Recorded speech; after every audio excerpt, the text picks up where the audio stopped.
Hola a todos, bienvenidos a la clase de español de Huchan. Soy Pablo y voy a ser vuestro profesor de español. Hola chicos, estamos de nuevo aquí trabajando el DELE, la segunda parte de este modelo de examen oral. Ya me conocéis, soy Pablo, vuestro profesor de español, y vamos, como digo, a entrar ahora a ver un poquitín pues la segunda parte de este modelo.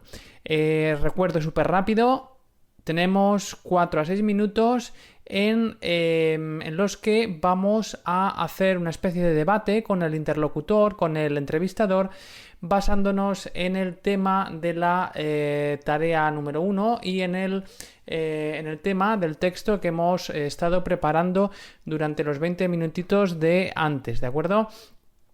En esta tarea lo que se mira sobre todo es tu capacidad o vuestra capacidad para, a partir de ese texto, establecer una serie de argumentos, una serie de líneas de argumentación en respuesta a unas preguntas que te va a hacer el entrevistador, preguntas que cada vez van a ser de mayor complejidad. Bueno, entonces vamos a hacer exactamente igual que en los modelos anteriores.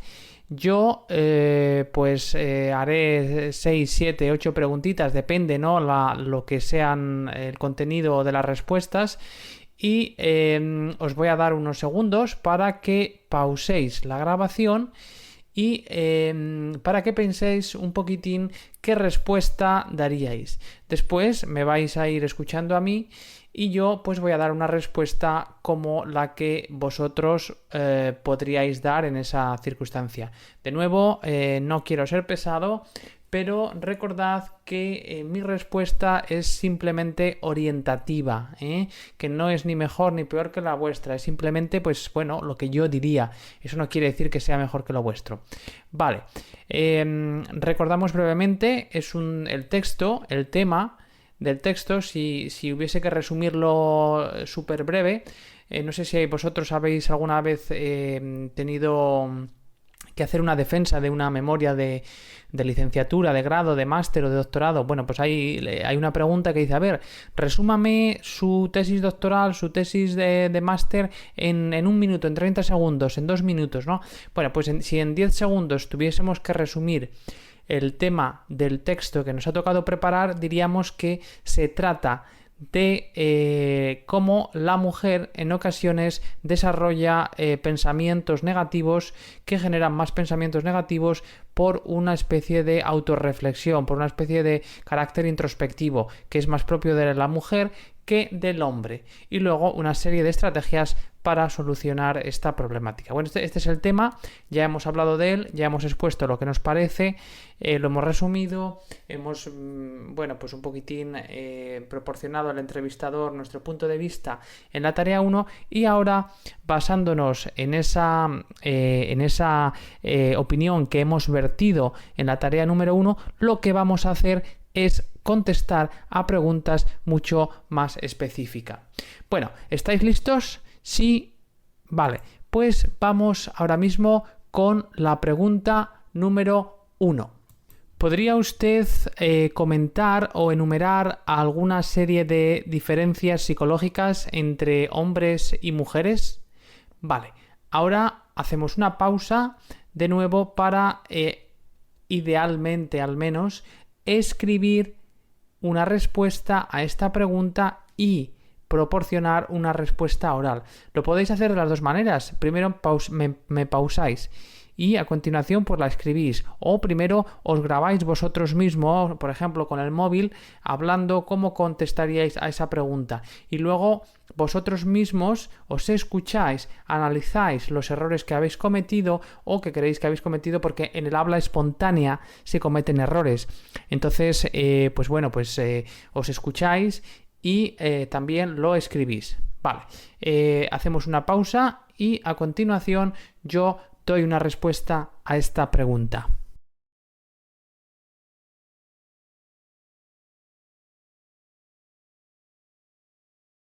Bueno, y mi respuesta podría ser algo así como lo que voy a decir ahora. Bueno, esta es una pregunta muy interesante y la respuesta pues varía enormemente. En primer lugar, dependiendo de quién haga la pregunta y en segundo lugar, de quién conteste a la pregunta. En este caso, yo soy un hombre, entonces probablemente mi contestación sea desde una perspectiva masculina más que desde una perspectiva femenina. Yo creo que hay muchos estereotipos, hay muchas ideas preconcebidas que muestran diferencias entre hombres y mujeres desde un punto de vista psicológico que a veces son más ideales que reales. Por ejemplo, se tiende a decir que las mujeres tienen ciertas habilidades específicas para determinadas áreas del conocimiento, como pueden ser las humanidades, mientras que los hombres son, diríamos, más proclives por disciplinas como matemáticas o la física y demás. Bueno, no hay realmente una evidencia científica sólida para afirmar esto y puede ser más bien algo de carácter cultural o social que estrictamente de base neuropsicológica. También se dice que bueno, pues que las mujeres tienden a hablar más de sus emociones con sus amigas frente al carácter masculino que suele ser más pragmático y que expresa menos sus sentimientos. En este sentido, de nuevo, yo creo que se trata de algo sociológico más que psicológico. Es un poquitín el tipo de referente cultural al que el hombre y las mujeres han sido expuestos en una determinada sociedad. Te digo, por ejemplo, a las mujeres les encanta ir de compras y a los hombres cuando van de compras generalmente es ir de compras a por productos que les interesan, no tal vez a por ropa. Pero esto no es porque haya una diferencia psicológica entre ellos, es simplemente un tipo de referente cultural en el que han crecido y en el que pues se ve el cuidado masculino como algo tal vez propio de la mujer y algo a evitar.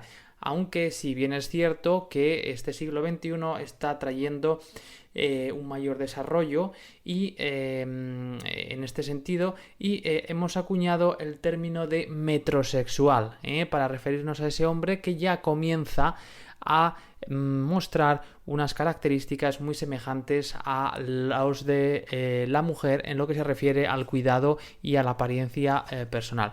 Por tanto, digo, más que psicológico, yo apoyaría la tesis de que es algo sociológico-cultural. Bueno, vamos ahora a por la segunda pregunta. La segunda pregunta es: ¿qué haces cuando te encuentras ante una situación adversa? ¿Cómo reaccionas frente a una situación adversa? Bueno, de nuevo, paramos la grabación, pensamos qué vamos a decir y bien apuntamos, bien grabamos nuestras palabras o en el mejor de los casos hacemos ambas cosas. Y luego, de nuevo, volvemos y escuchamos la respuesta que yo he proporcionado, ¿vale?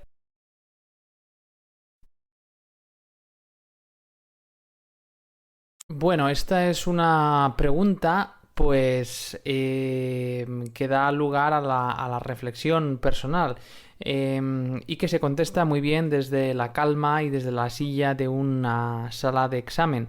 Tal vez no es la misma respuesta que te daría que te podría dar si estuviese de verdad en una situación adversa. Pero yo creo que ante una situación adversa lo más importante es pararse a pensar, reflexionar y no tomar decisiones que sean impulsivas, que lleguen con el acaloramiento de la situación, especialmente si este tipo de situación adversa es como consecuencia pues de una discusión en el trabajo con un amigo. Es mejor sentarse, esperar a estar calmado y analizar nuestras palabras antes de llevarlas diríamos, pues a un terreno profesional o personal, porque nos podemos arrepentir. Hay una frase muy bonita que dice que las palabras son como las balas, ¿no? Una vez que tú disparas, ya no hay forma de que retrocedan, es decir, tú has disparado, la bala ha salido, no hay forma de que vuelva para atrás, ¿no? Pues las palabras son iguales. Entonces, a mí esa frase siempre me ayuda a reflexionar y a pararme, a pensar dos veces antes de decir lo que me viene a la lengua, sobre todo en situaciones de estrés, de dificultad personal o de enfado. Entonces yo creo que esto es lo más importante, pararse, reflexionar y analizar bien la situación para decidir cómo contestar y cómo actuar basado en esas circunstancias específicas, ¿de acuerdo? Es una pregunta un tanto general, entonces tampoco te puedo decir más. Si me dices, pues tal situación de dificultad o tal situación adversa, te podría contestar también de manera más específica. Vale, vamos ahora a ver la pregunta número 3. La pregunta número 3 hace referencia a un tipo de proceso psicológico que efectivamente tiene bases en investigaciones y demás para afirmar que es cierto. Entonces la pregunta dice lo siguiente. ¿Crees que una falta de gestión de las emociones negativas adversas puede derivar en ansiedad y o depresión? Vale, de nuevo os doy los 5 minutitos de rigor para que pauséis el audio, para que penséis lo que queréis decir y para que, a ser posible, también lo escribáis en una hojita de papel y reflexionéis sobre el contenido de lo que decís y sobre los errores que cometéis o tal vez no los errores, sino una mejor manera de expresar eso.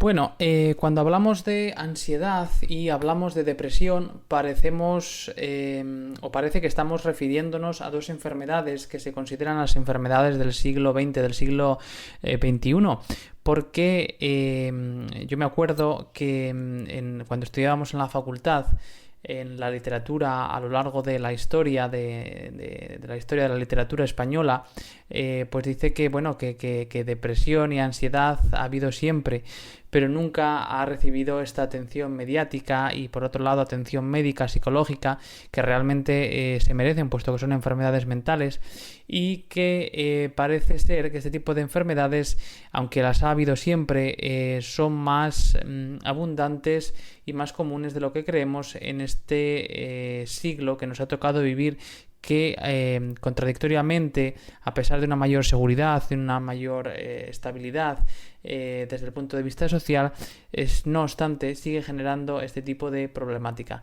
Ansiedad y depresión, bueno, como dije anteriormente, son dos estados mentales que derivan de la incapacidad del individuo de controlar o de gestionar satisfactoriamente sus emociones.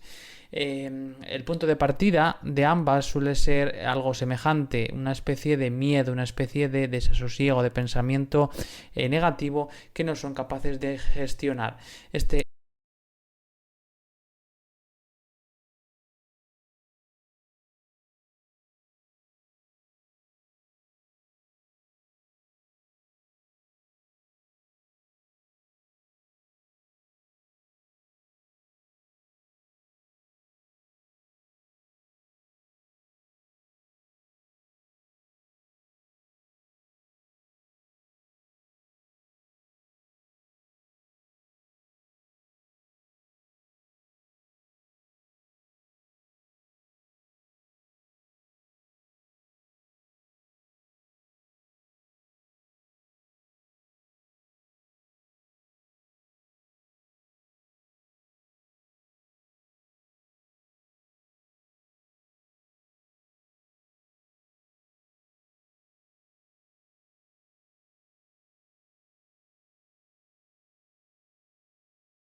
Este miedo genera una ansiedad, puesto que es la respuesta neurobiológica del individuo ante un peligro, es decir, hacer algo para evitarlo.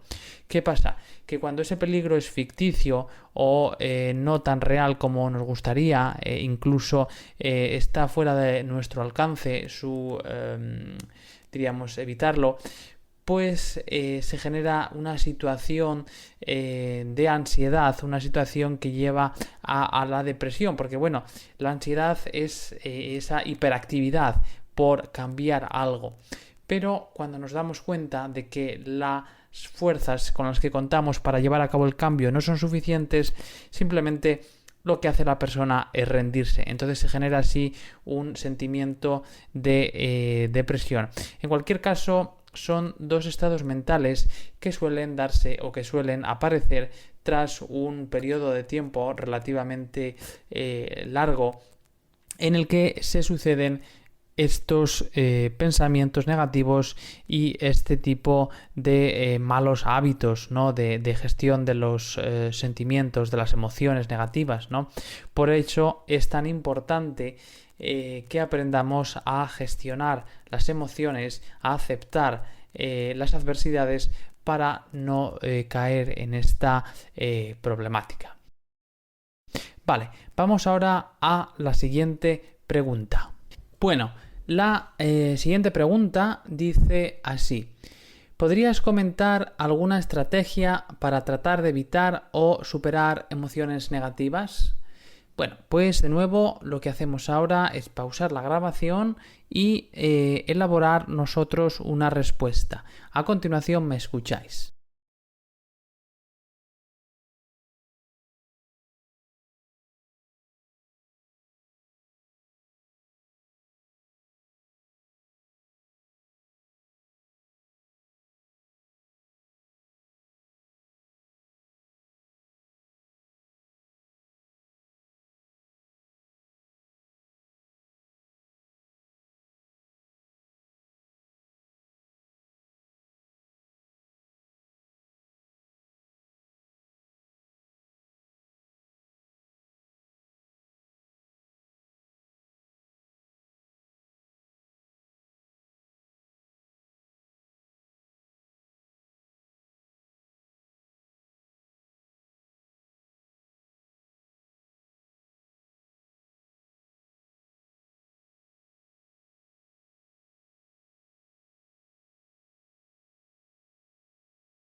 Bueno, esta es una buena pregunta y yo, desde mi perspectiva personal, pienso que la mejor estrategia para superar cualquier tipo de emoción, no solamente las negativas, es una técnica que se llama la técnica de la atención plena.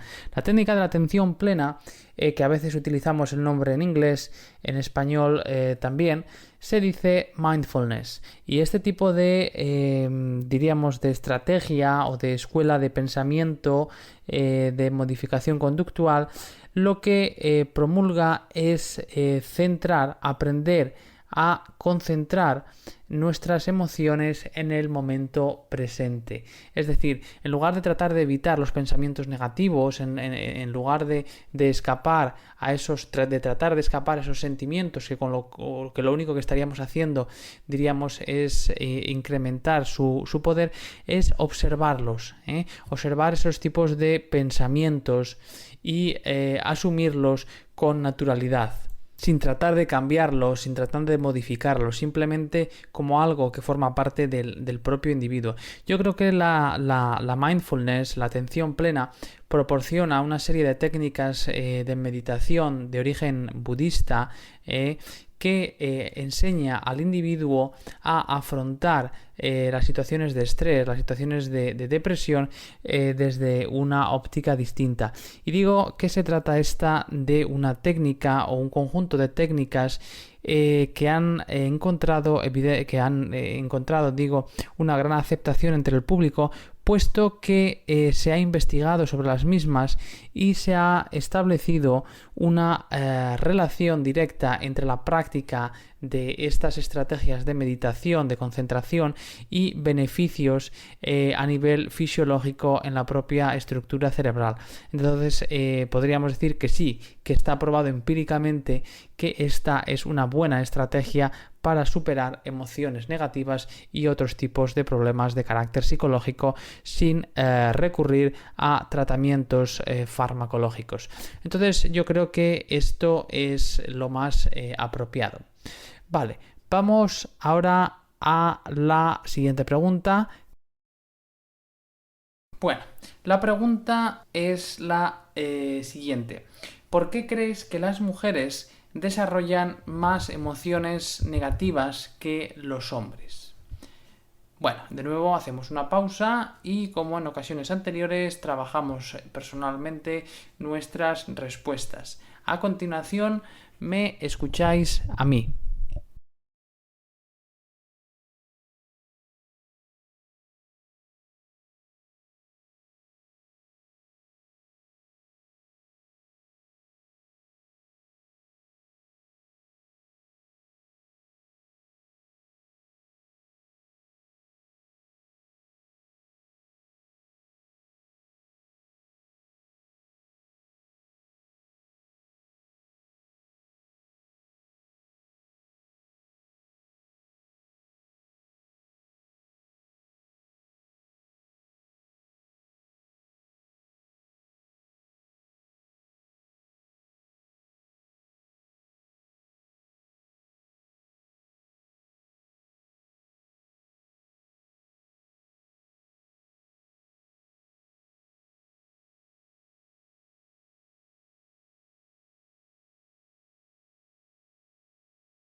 Bueno, de nuevo, se trata de una pregunta bastante politizada, una pregunta bastante estereotipada. Son, por lo tanto, estereotipos más bien de origen cultural que realmente de una base psicológica.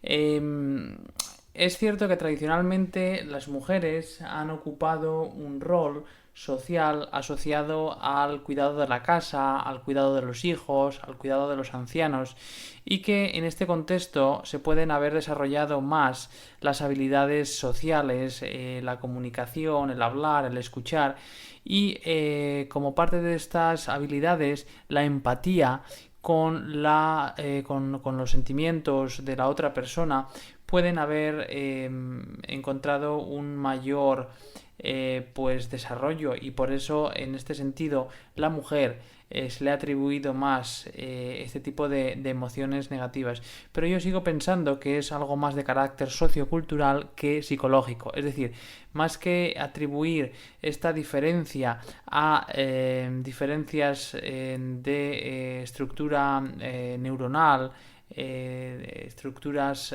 cerebrales, la diferencia para mí es fundamentalmente de los roles sociales que la mujer ha desempeñado a lo largo del desarrollo de nuestra sociedad. Vale, la pregunta número 6 es la siguiente. ¿Cómo crees que influye la mujer en el desarrollo psicológico de sus hijos? Por ejemplo, si una mujer pues tiene este tipo diríamos, personalidad más proclive, más dada al desarrollo de pensamientos negativos, ¿crees que ese tipo de pautas de pensamiento, diríamos, características psicológicas se transmiten como una especie de herencia biológica a los hijos, o por el contrario no tiene por qué haber ningún tipo de relación?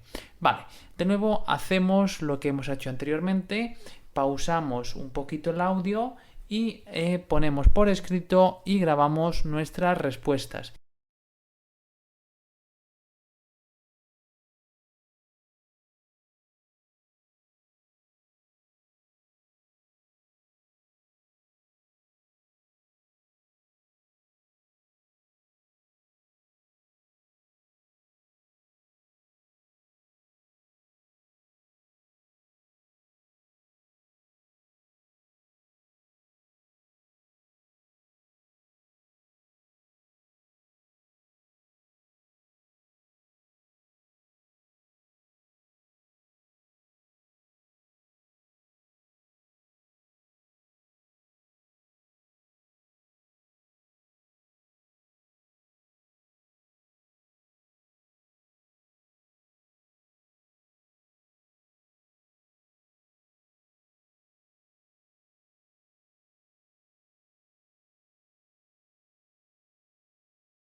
Vale, vamos a entonces ver la respuesta.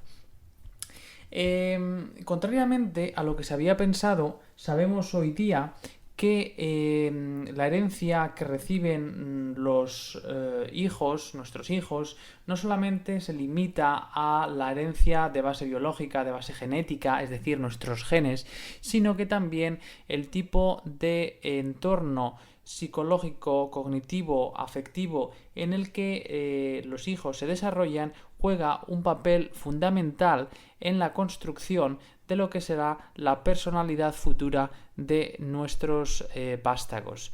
De esta manera se puede decir y se ha encontrado una amplia relación entre la personalidad y las características psicológicas de los padres y de los hijos. Por ejemplo, en el caso de hogares donde existe violencia doméstica, donde hay algún tipo de abuso por parte del padre, se ha visto que los hijos de estos matrimonios suelen tener mayor probabilidad de desarrollar pues un tipo de comportamiento similar en el futuro, a diferencia de lo que ocurriría en un matrimonio normal. Y lo mismo sucede con madres, con padres, sobre todo con madres, con padres también puede pasar, pero es más con madres. Cuando hay madres que tienen tendencia a la depresión, tendencia a los ataques de ansiedad, este tipo de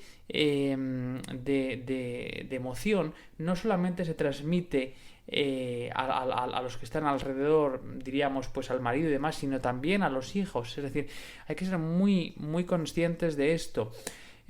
Porque muchas veces cuando encontramos, por ejemplo, los que somos profesores, algún tipo de comportamiento anómalo en la escuela con nuestros niños o con nuestros estudiantes universitarios, hay que preguntarse de dónde le viene a esta persona este tipo de comportamiento, este tipo de problema, porque muchas veces el origen de esta situación hay que buscarlo en la propia familia del individuo. Entonces sí, contestando, resumiendo esta pregunta, sí, estoy totalmente seguro de que existe esta conexión paterno o mejor dicho materno-filial a la hora de desarrollar también pautas de pensamiento, no solamente a la hora de recibir una carga genética de los padres.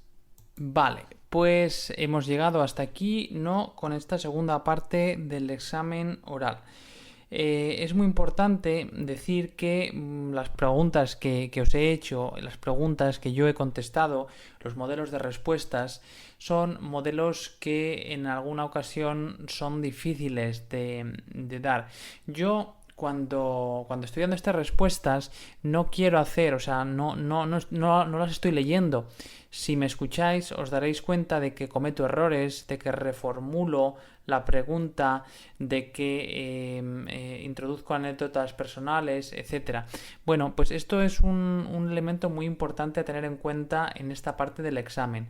Yo he visto en algunos métodos para preparar el DELE, en esta parte te dan unas preguntas y a continuación el examinador ha dado unas respuestas que son más o menos perfectas.